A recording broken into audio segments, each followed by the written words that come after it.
नमस्कार. निवेदक विठ्ठल पवार या माझ्या यूट्यूब चॅनलमध्ये आपल्या सर्वांचं सहर्ष स्वागत.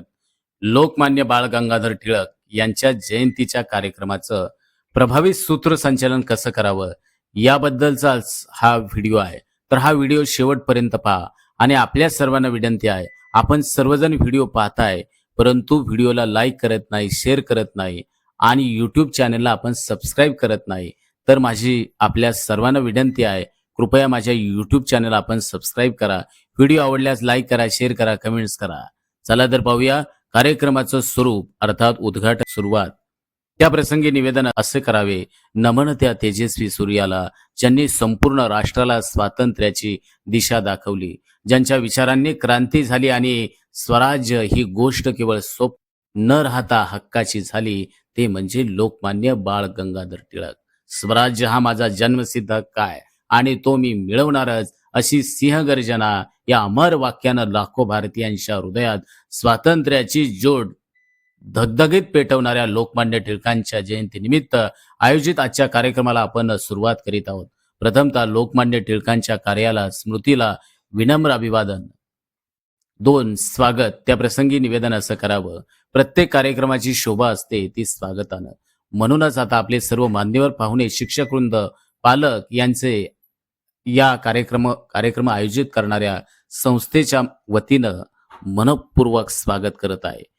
त्या प्रसंगी ही चारोळी वापरा: पाहुण्यांचे आगमन म्हणजे कार्यक्रमाला लाभलेलं सोन्याचं मोल. स्वागत करताना फुलवूया आपुलकीचा गुलाब आणि प्रेमाचा विश्वास. 3. अध्यक्ष निवड. त्या प्रसंगी निवेदन असं करा: कार्यक्रमाला दिशा देण्यासाठी मार्गदर्शनाची एक सक्षम अध्यक्ष आवश्यक असतो. आजच्या विशेष कार्यक्रमाचे अध्यक्ष म्हणून ज्यांच्या मार्गदर्शनानं आम्ही नेहमीच प्रेरित होतो, असे राज पवार सर यांची निवड करीत आहोत. टाळ्यांच्या कडकडाटात अध्यक्ष म्हणून त्यांचं स्वागत आणि त्यांची निवड जाहीर होत आहे. त्यानंतर पूजन. मान्यवर पाहुण्यांना विनंती आहे, आजच्या कार्यक्रमाच्या निमित्तानं लोकमान्य बाळ गंगाधर टिळक यांच्या प्रतिमेला आपण पुष्पहार अर्पण करून पूजन करावं. 4. ईशस्तवन. त्या प्रसंगी निवेदन असं करा: प्रत्येक शुभ कार्याची सुरुवात ईश्वरचरणी प्रार्थना करून, ईश्वराचे नामस्मरण, ईश्वराचे गुणगान करून करूया. चला तर मग आपल्या विद्यार्थ्यांकडून अशीच एक प्रार्थना सादर केली जात आहे. प्रार्थना ही शक्ती आहे, आत्म्याला जोडणारी नाळ. तिच्या सुरावटीत दडलेली असते आपली श्रद्धा, आस्था आणि शांतीची चाल. प्रार्थना सादर होत आहे. 5. स्वागत गीत. त्या प्रसंगी निवेदन असं करा: आता कार्यक्रमाच्या आनंदात रंग भरूया. गोड स्वागत गीतानं लोकमान्य टिळकांच्या जयंतीच्या निमित्तानं आपल्या विद्यार्थ्यांकडून हे गीत सादर होत आहे आणि गीत या ठिकाणी सादर होत आहे. 6. पाहुण्यांचं स्वागत व सत्कार. निवेदन या प्रसंगी असं करा: आपल्या कार्यक्रमास लाभलेल्या मान्यवर पाहुण्यांचा सत्कार करून त्यांच्याप्रती आपण कृतज्ञता व्यक्त करतोय. सत्कार हा संस्कृतीचा आरसा, तो आपली नम्रता दर्शवतो, शब्दांच्या पलीकडचं मनापासूनच एक प्रेमळ कौतुक व्यक्त करतो. प्रत्येक पाहुण्यांच्या नावाने एक एक करून सत्कार करावा. 7.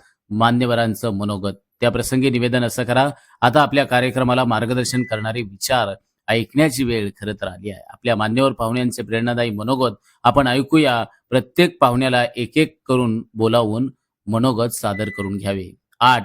अध्यक्षांचे मनोगत. त्या प्रसंगी निवेदन असं करा: कार्यक्रमाचा शिरोमणी क्षण म्हणजे अध्यक्षांचे विचार. आता आपण अध्यक्षीय मनोगतासाठी आमंत्रित करीत आहोत जाधव सर यांना. अध्यक्षांचं बोलणं म्हणजे दीपगुडीची वात, त्यांच्या मार्गदर्शनास मिळतो यशाचा रंगीत प्रकाश. अध्यक्षांचं मनोगत या ठिकाणी सादर होत आहे. 9. आभार प्रदर्शन. त्या प्रसंगी निवेदन असं करावं: कार्यक्रमात अनेकांचा हातभार लागतो, त्यांची आठवण ठेवणं आणि कृतज्ञता व्यक्त करणं हे आपल्या सर्वांचं कर्तव्य आहे. आता आभार प्रदर्शनासाठी आमंत्रित करीत आहोत विश्वास पांढरे यांना. 10. समारोप. त्या प्रसंगी निवेदन असं करा: लोकमान्य बाळ गंगाधर टिळक यांच्या जीवनातून आज आम्ही सर्वांनीच काहीतरी शिकले आहे. हा कार्यक्रम आपल्या मनात एक नवीन जागृती घेऊन आला आहे. हीच आपली खरी यशस्वीता. आज टिळकांचे विचार अंगीकारून आपल्या कृतीतून स्वराज्याचं स्वप्न जपूया.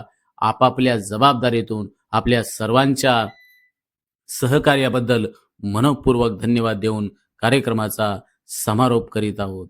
जय हिंद, जय भारत. आमच्या चॅनलवर नवीन असाल तर सबस्क्राईब बटनावर क्लिक करा आणि बेल आयकॉन प्रेस करा.